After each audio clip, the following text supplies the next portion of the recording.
Bonjour, aujourd'hui nous allons vous parler des Einsatzgruppen. Un jour, Hitler a dit: les mots construisent des ponts vers des régions inexplorées pour parler du dialogue et des mots. Nous allons donc nous demander qui sont les Einsatzgruppen et quel est leur rôle dans ce massacre des Juifs.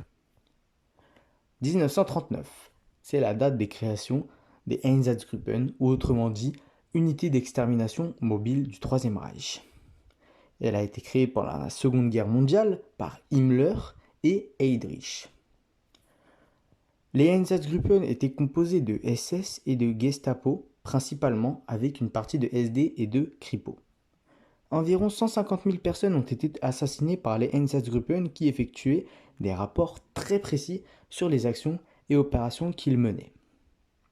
Leur but était d'arrêter les potentiels opposants, c'est-à-dire les juifs, les bohémiens et les communistes, peu importe leur âge et leur genre, et de les exécuter.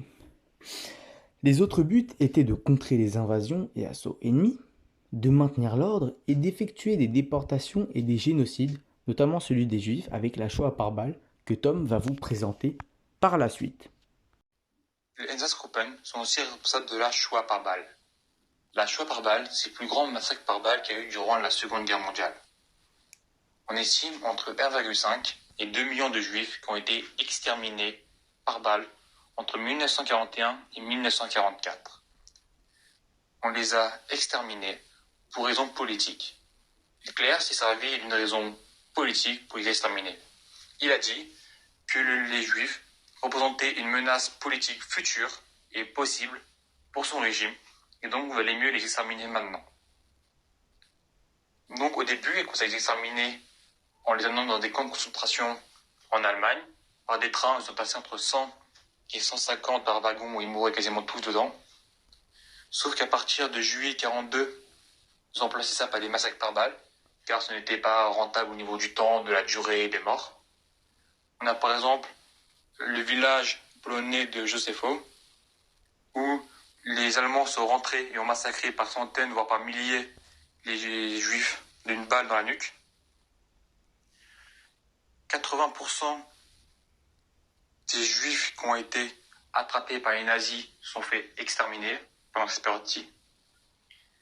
Après, les Einsatzgruppen ont évidemment des séquelles psychologiques au bout d'un moment, car on estime entre plusieurs milliers de Juifs qui étaient exterminés chaque jour. Donc, Hitler a remplacé ça par des sortes de camps d'extermination mobiles. C'est des camions dans lesquels il faisait rentrer du gaz, et on faisait rentrer les Juifs à l'arrière, et on les asphyxiait. Et ça ne changeait pas grand-chose, car pour les Einsatzgruppen, des camions, donc c'était quand même pour eux aussi une charge dure psychologique. Ils ont eu du mal à la fin à suivre les ordres.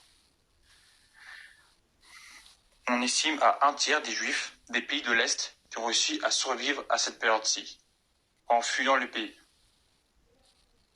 Les Einsatzgruppen, unité mobile chargée du massacre des Juifs, exterminé énormément de Juifs durant la Seconde Guerre mondiale. On finit par avoir des séquelles psychologiques, mais ont toujours continué à suivre les ordres. Les nazis ne sont pas les seuls à les avoir exterminés. Les Russes l'ont aussi fait lors de la libération de l'Europe de l'Ouest.